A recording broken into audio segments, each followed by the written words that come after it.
Depuis la nuit des temps, le feu fut ce flambeau mythique que l'homme brandit pour s'élever, éclairer, dominer. Offert par les dieux ou volé par Prométhée, il est devenu l'étendard de la civilisation. Mais à mesure que sa flamme s'est installée au cœur de nos foyers, sur nos fourneaux, dans nos usines, peut-être avons-nous oublié qu'il fut aussi une dépendance. De la braise sacrée à la chaleur électrique, la lumière du feu a projeté des ombres plus profondes qu'on ne le croit. Car dans cette maîtrise flamboyante, n'avons-nous pas enterré d'autres formes de sagesse, moins visibles, mais tout aussi vitales? Il fut un temps où l'obscurité n'était pas vaincue, mais apprivoisée, où l'absence de feu n'était pas un échec, mais une nécessité stratégique. Dans les confins du Moyen Âge, lors d'hivers où le bois gelait avant même de brûler, ou dans des hameaux ravagés par la guerre, le feu disparaissait. Alors, dans le silence glacé des campagnes, les hommes et les femmes ont appris à vivre autrement, à survivre non par les flammes, mais par le silence, l'ingéniosité et la lenteur. Ce retrait du feu n'était pas abandon, c'était adaptation, profonde, invisible, résolue. Sans le crépitement rassurant des bûches, les cuisines se taisaient, et dans cette absence naissaient d'autres formes de préparation, lentes et radicales, des bouillies infusées dans l'eau de pluie, des grains attendris par la patience, des aliments enterrés, bercés par la chaleur résiduelle de la terre. Ce n'était pas une cuisine spectaculaire, c'était une cuisine de l'ombre, de l'essentiel, de la nécessité. Et dans cette contrainte surgissait une autre intelligence, une forme d'attention, une manière de nourrir en écoutant le temps, car c'est bien dans le manque que l'esprit s'aiguise. Là où l'outil moderne fait oublier le geste, l'absence crée une opportunité de mémoire. Lorsque le feu manque, l'humain invente, une pierre chauffée devient casserole, une jarre couverte devient four. Le progrès n'est pas dans la technologie seule, mais dans cette capacité à transformer la limite en solution. Et si, dans notre confort thermique, nous avions éteint l'une des plus puissantes formes d'adaptabilité, peut-être avons-nous tant cherché à allumer, à enflammer, à faire briller, que nous avons oublié la valeur du noir, l'obscur, le non-illuminé, l'invisible. Ce que nous avons abandonné dans les braises mortes de l'histoire pourrait bien être la lumière qui nous manque aujourd'hui. Ce n'est pas l'absence qui nous affaiblit, c'est l'oubli de ce qu'elle nous apprenait. Et si la flamme que nous poursuivons nous aveuglait davantage qu'elle ne nous éclaire? Quand la nuit tombait sur les campagnes dévastées, ce n'était pas seulement l'obscurité que l'on redoutait, mais la lumière. Car dans un monde où la moindre flamme pouvait trahir une présence, attirer le pillard ou l'envahisseur, le feu devenait un risque. Allumer un foyer, c'était parfois signer sa perte. Alors on se taisait, on s'effaçait, on s'enfonçait dans la nuit avec prudence. La chaleur devait devenir invisible, la cuisson inaudible. Dans cette époque de méfiance et de survie, le feu n'était plus un allié. Il était un cri trop fort dans un monde de chuchotement. Face à ce danger, l'homme s'est tourné vers la terre, non plus pour la cultiver, mais pour s'y cacher. Creuser devenait un acte de cuisine. On y déposait les aliments dans des cavités tapissées de pierres. On les recouvrait de feuillage, de boue, de silence. La terre se transformait alors en four discret, en cocon de chaleur enfoui, loin des regards, loin du vent. Ce n'était pas seulement un tour de main, c'était une science intuitive du refuge. Là, dans les entrailles capes de la terre, les nourritures prenaient vie doucement, à l'abri du feu et du monde. C'était une cuisine du dedans, sans éclat, sans urgence. Et ce génie discret ne reposait sur rien d'autre que des pierres, ramassées à la main, chauffées à distance, puis plongées dans les fosses, elles diffusaient lentement leur chaleur. Le feu était là, mais emprisonné dans le minéral. Il ne flambait plus, il persistait. Ce transfert subtil Cette transformation d'un brasier visible en source lente et stable révélait une compréhension fine des éléments. Pas de métal, pas de marmite, juste la pierre, le sol et la mémoire du feu. L'homme n'inventait pas, il s'adaptait, et dans cette adaptation, il touchait à une forme d'ingéniosité brute et essentielle. De cette lenteur naissait une saveur introuvable ailleurs. Les aliments, longtemps enfouis, se chargeaient d'arômes profonds, presque telluriques. Ils absorbaient le secret du sol, le murmure du temps, l'humidité des feuilles. C'était une cuisine de l'intimité, sans ce spectacle, où chaque bouchée portait la trace d'une patience. Rien ne grillait, tout infusait.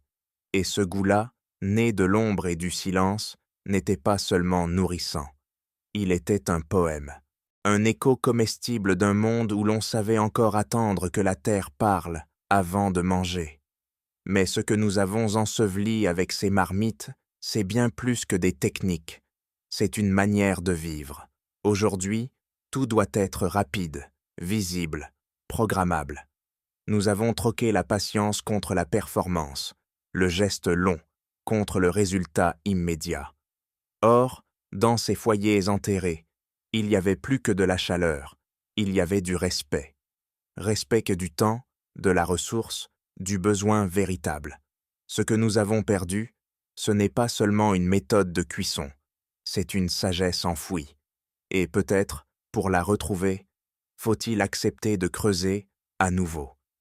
Pas dans la terre, mais dans notre mémoire.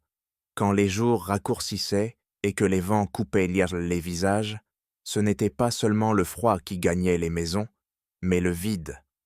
Dans les foyers médiévaux, l'hiver n'apportait pas seulement l'absence de feu, mais celle de nourriture fraîche, de ressources disponibles, de certitude. Le bois, gelé ou épuisé, se faisait rare, et avec lui disparaissait toute possibilité de cuisson. La survie ne passait plus par la chaleur des flammes, mais par l'intelligence du vivant.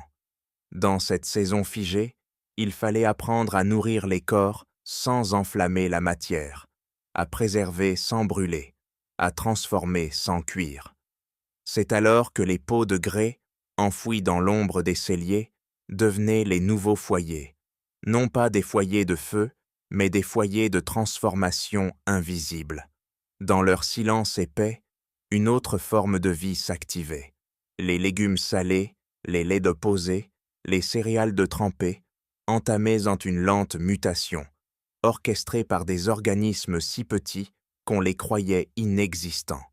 Et pourtant, ces ferments œuvraient en profondeur, sans bruit ni éclat.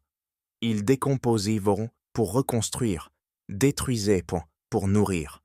Le pot devenait un ventre, la fermentation, une gestation.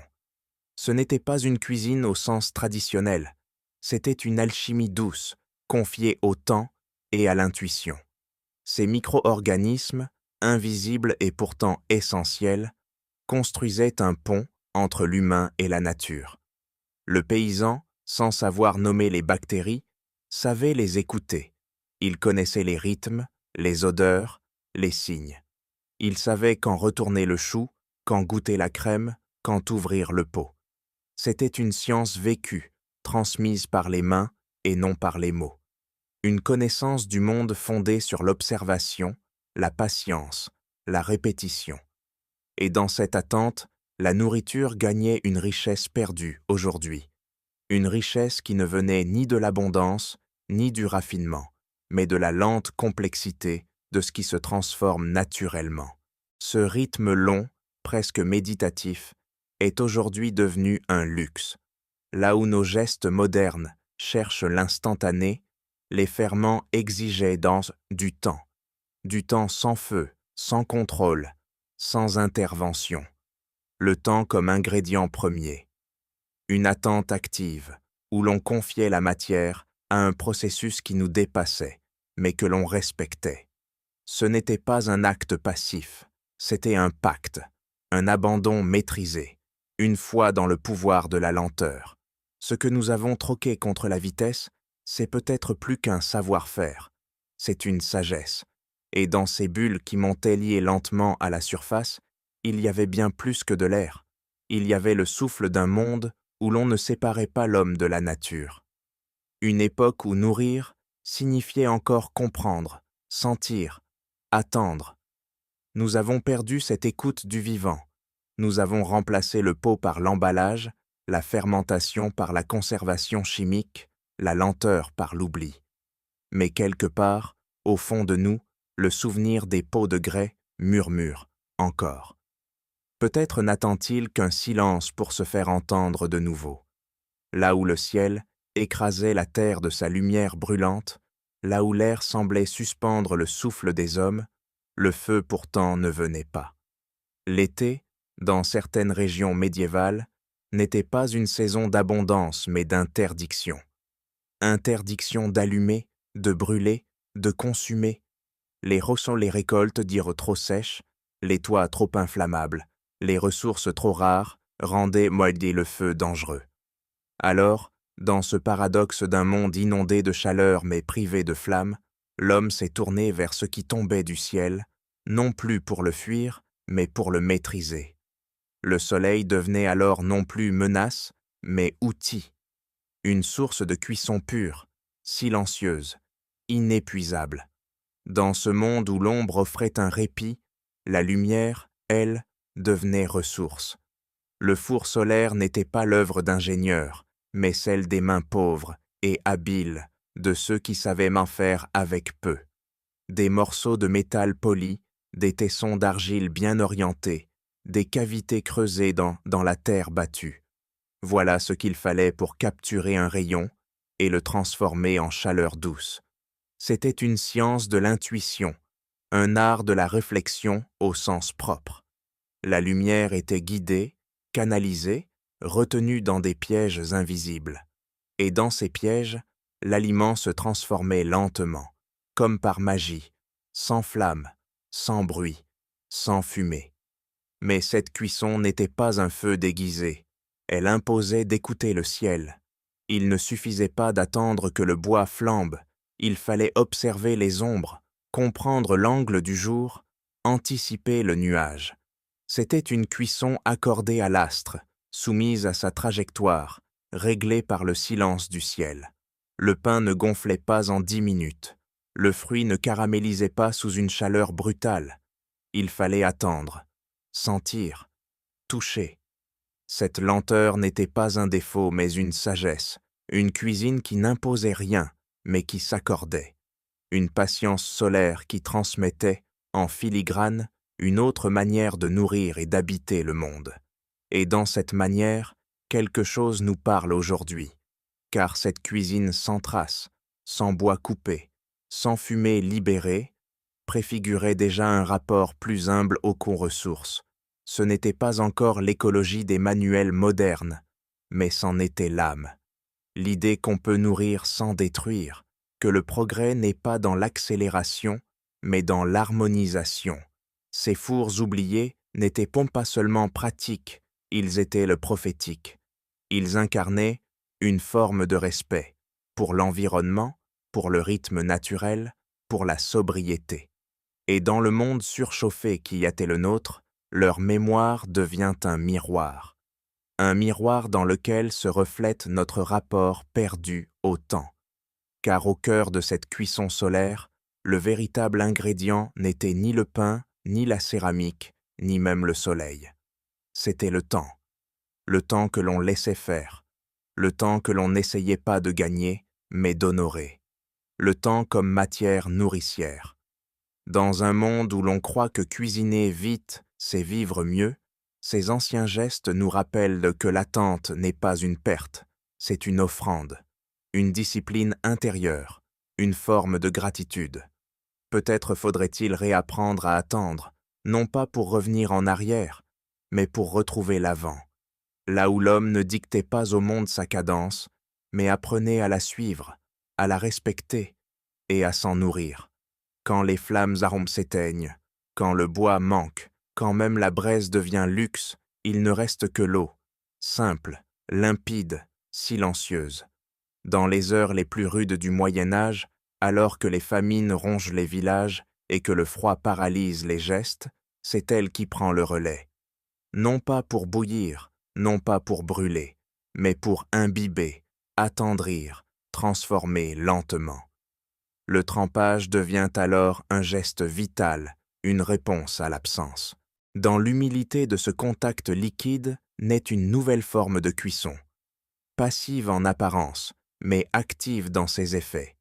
L'eau devient maîtresse là où le feu s'efface, car les grains, eux, savent attendre.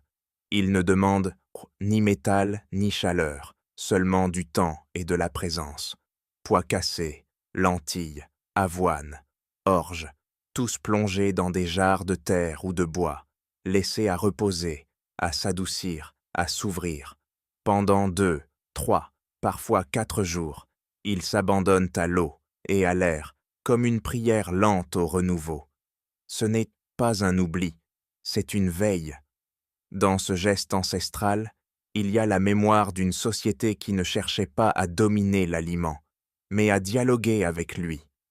Le grain n'était pas un objet à maîtriser, il était une promesse à révéler. Dans les fibres endormies de ces aliments, l'eau réveille les enzymes. Invisible mais décisive, elle s'active dès que l'humidité les atteint, amorçant une transformation douce et profonde. Les protéines se dénouent, les sucres se libèrent, la texture change. Ce que l'on croyait cru devient accessible, ce qui semblait dur devient nourrissant. Le corps, en recevant ces aliments, n'a plus à lutter. Il accompagne un processus déjà amorcé, presque achevé. L'enzyme est cette ouvrière cachée qui travaille pour nous, sans feu, sans bruit, sans récompense. Et dans ce miracle invisible, on retrouve une idée oubliée, celle que le vivant peut nourrir sans être détruit. Car dans ce rituel du trempage, il n'y a ni dépense, ni perte, ni pollution. Juste un bol, un peu d'eau, un peu de temps. Aucune énergie fossile, aucun métal rare, aucun bois abattu. C'est une révolution discrète, accessible à tous, surtout à ceux qui n'ont de rien, ceux pour qui le feu est un luxe et la modernité, un rêve lointain. Mais cette méthode, en apparence pauvre, contient une richesse rare, celle de nourrir sans consumeur, de transformer sans épuiser.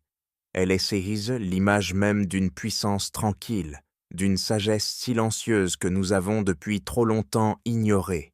Et dans le tumulte de notre modernité, ce geste s'est noyé, emporté par les vagues de la vitesse, des micro-ondes, des recettes instantanées.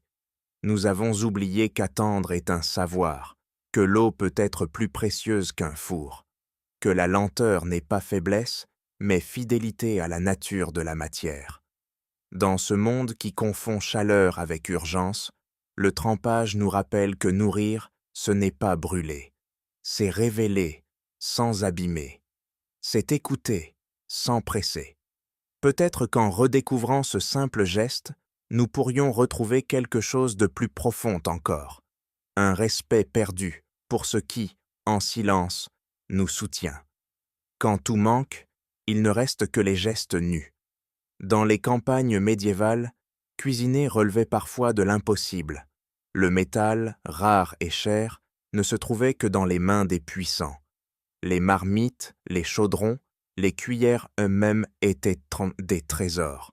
Et le bois, gardé précieusement pour chauffer les corps, plutôt que les plats, ne pouvait se gaspiller à la cuisson. Alors il fallait faire autrement, réapprendre à nourrir sans ustensiles, sans feu direct, sans outils, forger. Cuisiner sans casserole, c'était revenir à l'essentiel, non pas créer, mais adapter, non pas inventer, mais écouter ce que le monde offrait, encore. Et le monde, dans son silence minéral, offrait la pierre, ramassée au bord des chemins, chauffée à l'écart, puis transportée jusqu'aux récipients de fortune, des pots tendus, des outres tannées, des creux d'argile séchés. Le feu n'était plus dans le contenant, il était ailleurs, déplacé, déposé, transféré.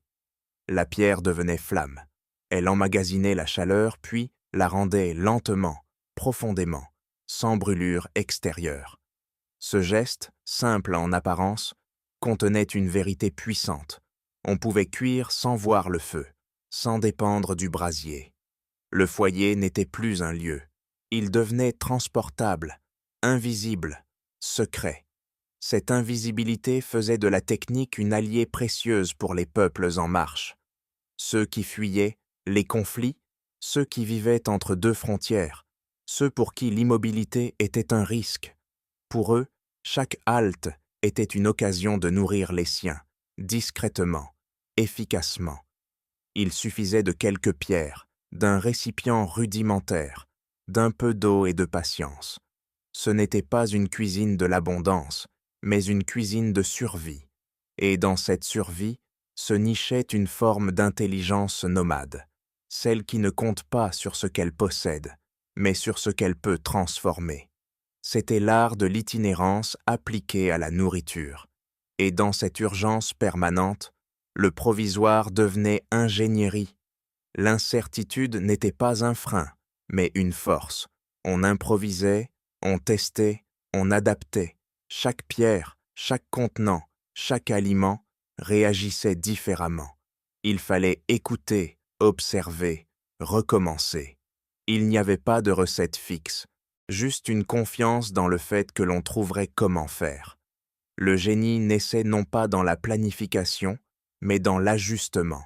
Dans cette forme de bricolage alimentaire, il y avait un savoir-faire fragile, fluide, vivant. Un savoir qui n'avait pas besoin de livres pour se transmettre, seulement d'occasions pour se révéler. Mais ce génie, nous l'avons perdu. Trop sûrs de nos outils, trop dépendants de nos cuisines pleines, nous avons désappris à improviser. Aujourd'hui, quand le confort se retire, c'est l'angoisse qui surgit. Plus personne ne sait comment nourrir avec presque rien, comment cuire sans feu, comment transformer sans consigne. Nous avons oublié que la contrainte peut être fertile, que le manque peut être source d'invention, que dans la limite se cache parfois la plus grande des libertés.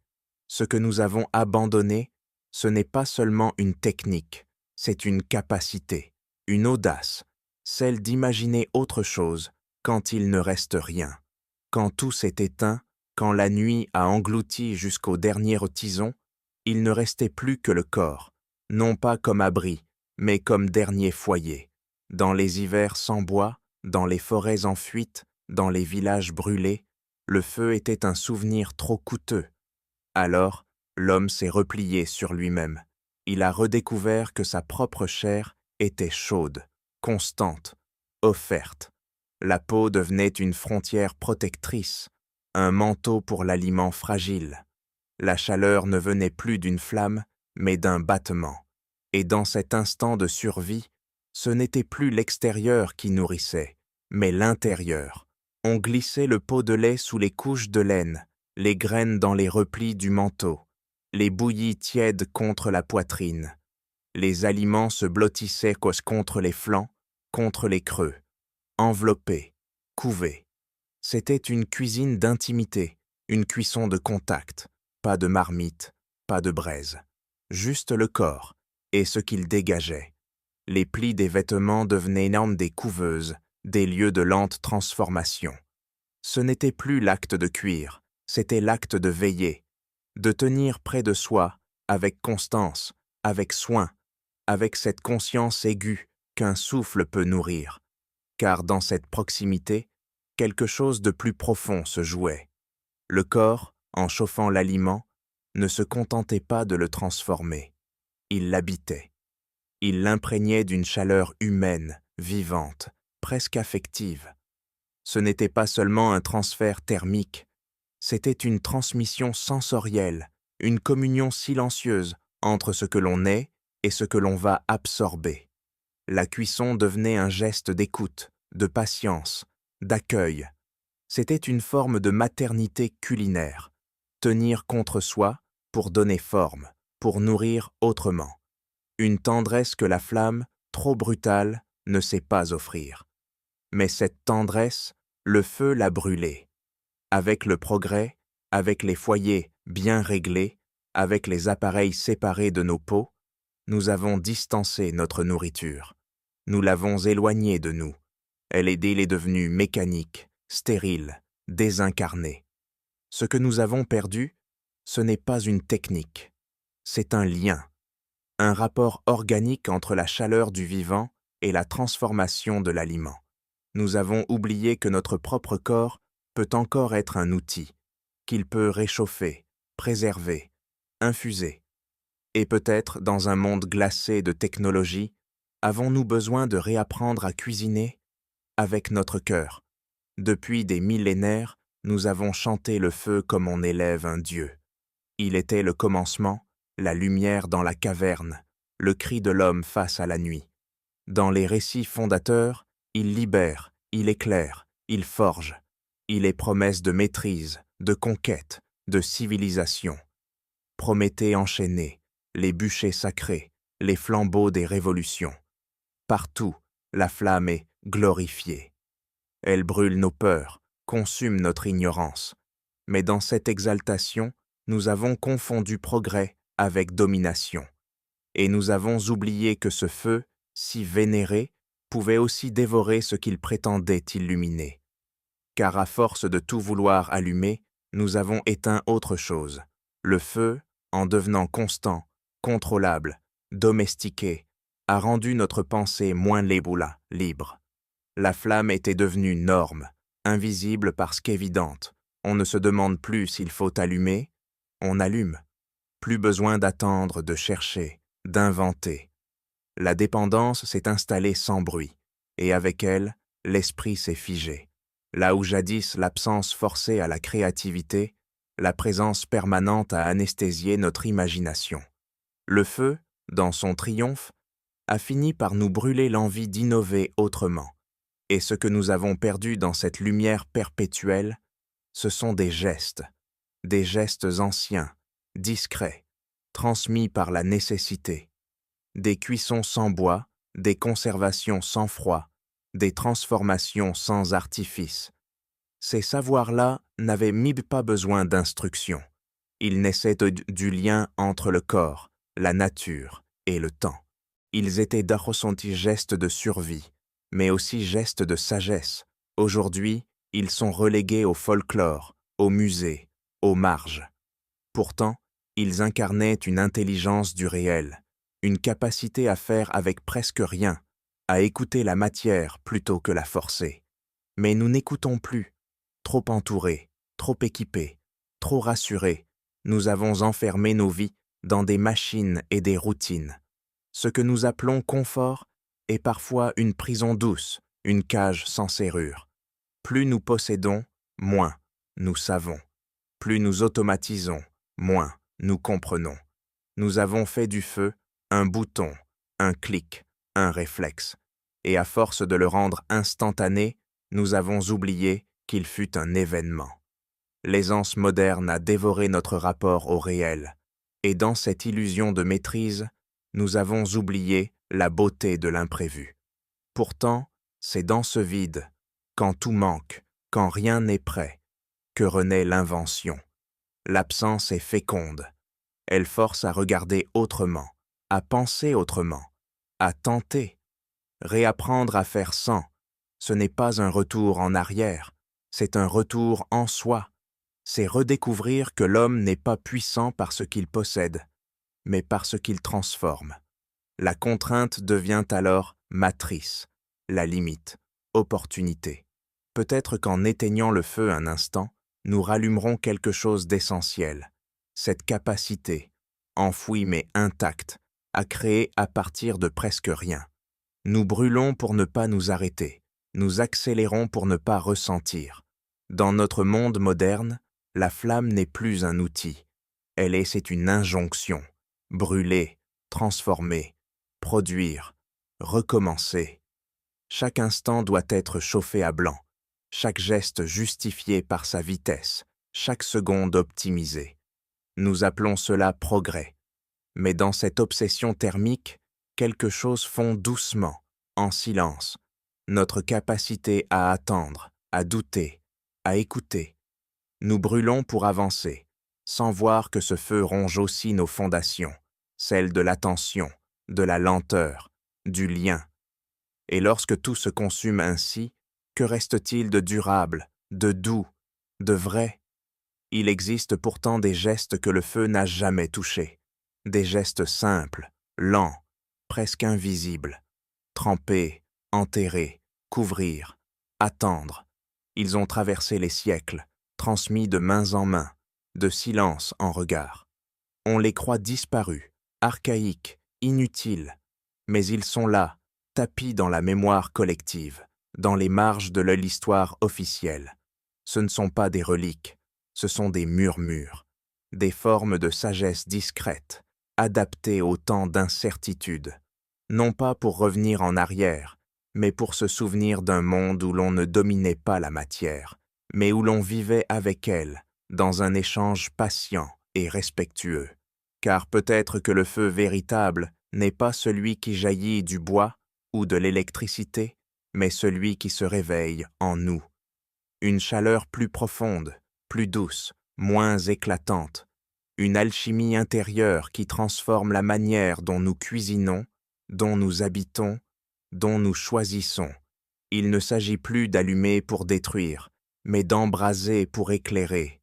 Dans ce monde saturé de flammes extérieures, il est urgent de rallumer nos braises internes, celles de la patience, de l'inventivité, de la tendresse.